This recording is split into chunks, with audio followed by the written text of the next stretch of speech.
difficult customer demands we place her very heavy sofa onto her delicate wooden floorboards. You got it. Back in my warehouse days there were occasions where the customer service manager, who is still a great friend of mine even to this day, would ask for myself and a few warehouse workers to help him redeliver and reinstall a repaired, reordered sofa for a customer. The day of the redelivery the customer service manager, CSM, pulls me aside and warns me that this lady is extremely difficult and aggressive. In this instance she ordered a leather sofa in a high-quality leather, paid top dollar, waited for 22 weeks and on delivery decided she didn't like the color. Now normally the company doesn't do reorders for change of mind when it comes to choosing the wrong color.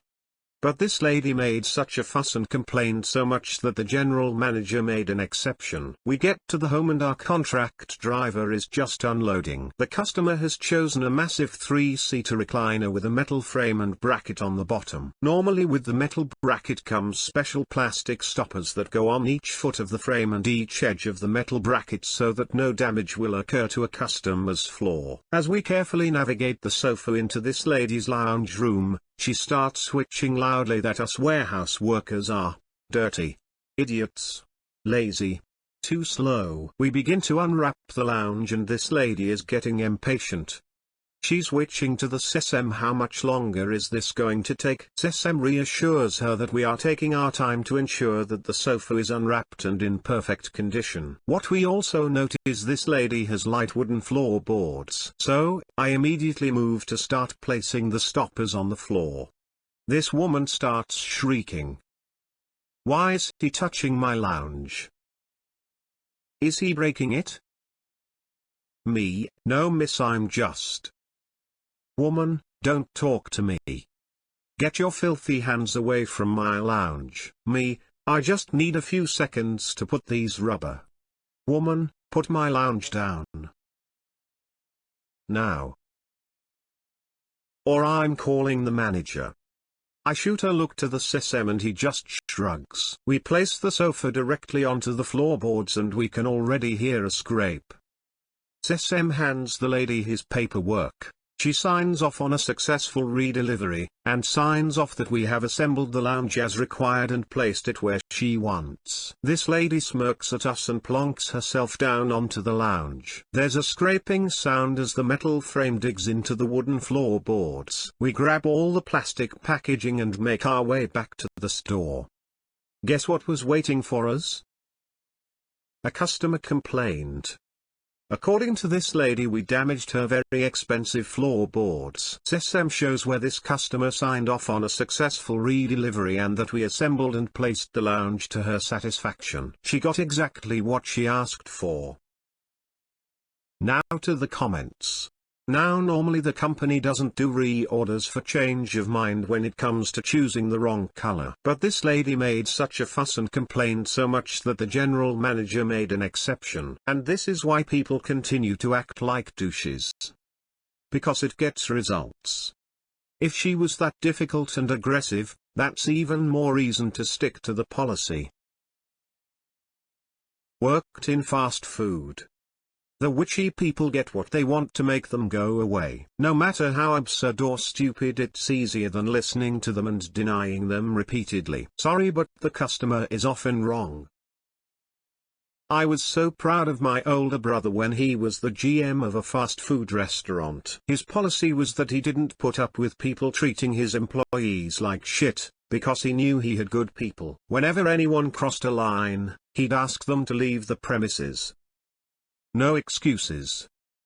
He'd tell them to call him later if they wanted to talk about the situation or had a legitimate grievance and give them his personal cell phone number. None of these people ever took the deal and called him. They typically continued to be unruly and would refuse to leave. There were at least 2 to 3 occasions per year where he would just call the cops and have the people arrested for trespassing if they refused to leave. Then he'd have their car towed by the most expensive tow place from 2 towns over and have them legally barred from the premises. These people would wait less than a week and try to go through the drive-through. The instant he saw them, he'd call the police, and they either arrest the person again or look at the security tapes of their car going through the drive-through and arrest them again later. Some of these pretentious assholes had to get arrested 2 to 3 times to finally get it. Some have tried waiting a year to let it die down and gotten arrested again by the new GM before they realize that they're no longer welcome there for life or until the owner sells. I don't understand people that act this way. Just let the workers do their job. OP replied. It was the fact she was so smug about it, like, ha ha ha, I made you put the sofa down. Yeah, which, and you just ruined your expensive floor. It's mind-boggling. Because telling off professionals when they are just trying to do their jobs has always ended up great for all parties involved. Seriously? I make it a policy to be as nice as possible to delivery guys and tradesmen. For one thing, because having moved furniture and assembled flat pack, I wouldn't want to trade jobs with them. I get very frustrated. But also, because I've lost count of the number of times they've just done a little extra without thinking about it, saving me a ton of effort or improving something I didn't notice was a problem. The satellite dish installers who tidied up all the external wiring on my house, including the parts which weren't part of their system. The guy cleaning my gutters who patched a leaky roof because he was up there and it needed doing, and refused any payment. The guys who delivered my fish tank and immediately offered to move a broken sofa from my second floor flat, because they'd noticed it on the way in and were heading back that way. I know there are some shitheads in every industry, but I've run into so many of these look-down-on roles, where the people involved are really professional and take pride in just doing a job well, that I've got all the time in the world for most of them. Many years ago, I rented a jackhammer to remove a small section of old sidewalk. I was in pretty good shape, but it almost killed me. You can feel the vibration through your body hours after use, and I never want to see one of those again. Mad props to those construction guys. I have never understood how people can act this way and think they will get anything close to good service. The closest comparison I have to this is when I hire movers. I've moved a handful of time and have hired movers to help me. Every time I have had lunch and Gatorades waiting for when they needed them and encouraged them to take breaks whenever they needed. And every time they have been very appreciated and been more than happy to work past their scheduled stop time to ensure the job is complete. I've never had an issue.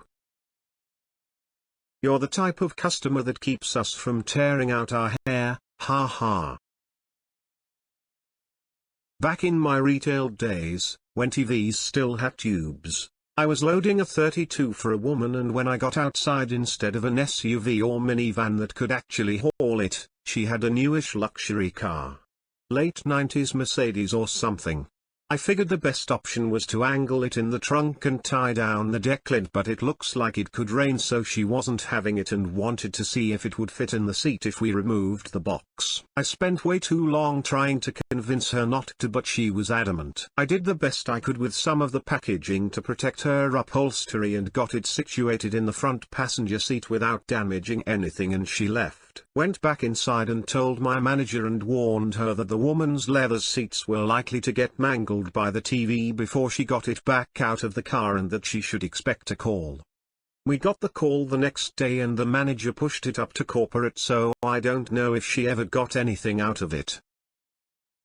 I worked in a furniture store. If you ordered brand new, it'd be delivered from our warehouse, but at the end of the season, we'd sell off the display furniture to bring in new stuff. This was all fully built and at about 50% off. You'd get a decent bargain on most things. The kicker was that you had to collect it from the store yourself, which wasn't a huge issue for most of the customers. So, one day I sold a lady a 4-person dining table that extended to a 6-person. I told her that we wouldn't dismantle it and she'd have to find suitable transport. All we'd do is wrap it in some packing and take it to the service road.